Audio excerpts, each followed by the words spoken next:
शापित email.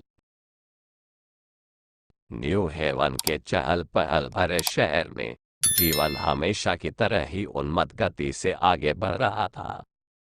लोग अपनी अपनी दुनिया में खोए हुए सड़कों पर भागते दौड़ते थे, जबकि यातायात की गड़गड़ाहट और पैदल चलने वालों की चहचहाहट शहरी शोर का एक सिम्फनी बना रही थी। अपनी दैनिक दिनचर्या को पूरा करने वाले लोगों की भीड़ के बीच एक तरह की सौहार्दपूर्ण भावना थी। एक साझा समझ की अराजकता के बावजूद वे सभी एक साथ हैं। न्यू हेवन के दिल में चहल पहल भरी सड़कों और ऊंची ऊंची गगनचुंबी इमारतों के बीच शापित ईमेल के शिकार रहते थे। उम्मीदों, सपनों और आकांक्षाओं वाले आम लोग, जिनकी जिंदगी साइबर स्पेस की छाया में छिपी दुष्ट ताकतों द्वारा हमेशा के लिए बदल दी गई। सारा मैथ्यूज, सच्चाई को उजागर करने के जुनून वाली एक युवा पत्रकार, शहर के क्षितिज को देखने वाले एक आरामदायक अपार्टमेंट में अकेली रहती थी। वह बेहद स्वतंत्र थी, एक तेज बुद्धि और एक संक्रामक मुस्कान के साथ जो उसे हर किसी से प्यार करती थी। उसके माता पिता एमिली और डेविड शहर के बाहर उपनगरों में रहते थे, जहां वे अपनी इकलौती बेटी से बहुत प्यार करते थे, उसकी उपलब्धियों पर गर्व करते थे और उसे जीवन में सफल होते देखने के लिए उत्सुक थे। स्थानीय हाई स्कूल में एक समर्पित शिक्षक मार्क जॉनसन शहर के बाहरी इलाके में एक साधारण घर में रहते थे। वह अपनी पत्नी लिसा के लिए एक प्यारे पति और अपने दो छोटे बच्चों एम्मा और जैक के लिए एक समर्पित पिता थे। उनका घर हमेशा हंसी और प्यार से भरा रहता था, क्योंकि वे पारिवारिक जीवन की खुशियों और चुनौतियों का सामना एक साथ करते थे। शापित ईमेल से पहले सारा, मार्क और उनके परिवार सामान्य जीवन जी रहे थे, क्षितिज के पार छिपे अंधेरे से अनजान। सारा अपनी अगली बड़ी कहानी का पीछा करने में व्यस्त थी, जबकि मार्क अपने छात्रों के दिमाग को आकार देने और अपने प्रियजनों के साथ गुणवत्तापूर्ण समय बिताने पर केंद्रित था।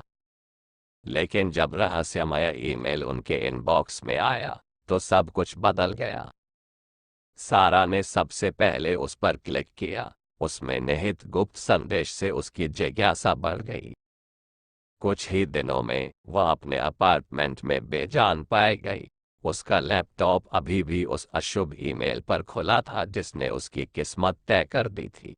उसके माता पिता अपनी प्यारी बेटी के अचानक और अकल्पनीय नुकसान से जूझते हुए तबाह हो गए। मार्क अभिशाप का शिकार होने वाला अगला व्यक्ति था। माउस के एक क्लिक से उसका जीवन समाप्त हो गया। लिसा को टुकड़ों को इकट्ठा करने के लिए छोड़ दिया गया था। उसकी दुखद मौत के बाद अपने परिवार को एक साथ रखने के लिए संघर्ष करना पड़ा।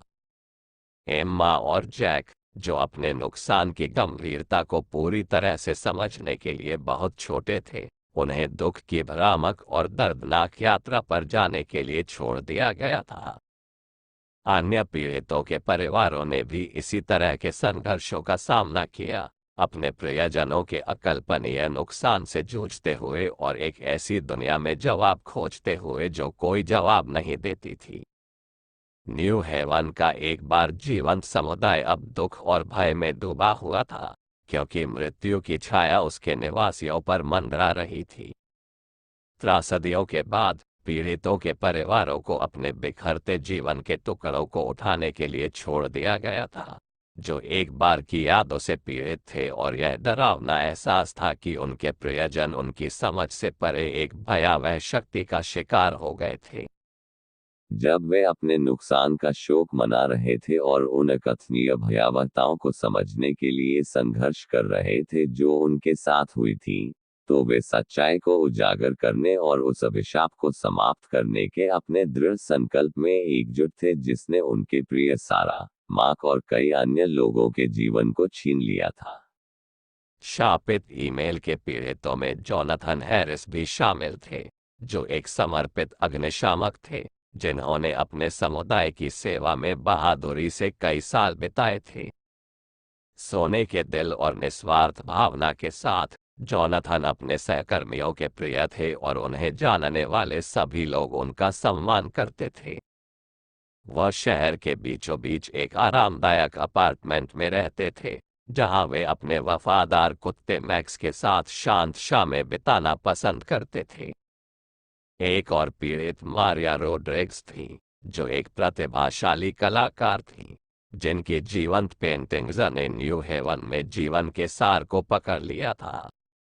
रचनात्मकता के प्रति जुनून और एक भावपूर्ण भावना के साथ मारिया ने स्थानीय कला परिदृश्य में अपने लिए एक जगह बनाई थी, जहां उनके काम को उनकी सुंदरता और गहराई के लिए सराहा जाता था।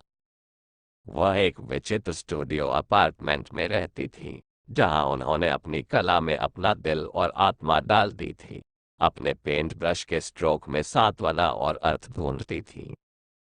फायर स्टेशन पर जोनाथन के सहकर्मी उनकी अचानक और अकथनीय मौत से तबाह हो गए, एक सच्चे नायक के नुकसान का शोक मना रहे थे, जिसने दूसरों की रक्षा के लिए अपना जीवन समर्पित कर दिया था।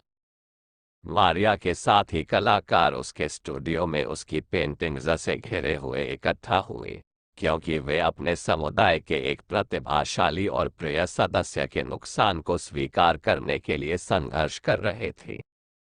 जैसे ही उनकी मौत की खबर पूरे शहर में फैली, न्यू हेवन के लोग सदमे में आ गए, इस भयावह एहसास से जूझ रहे थे कि सारा, मार्क, जोनाथन, मारिया और कई अन्य लोगों की जान लेने वाले अभिशाप से कोई भी सुरक्षित नहीं था।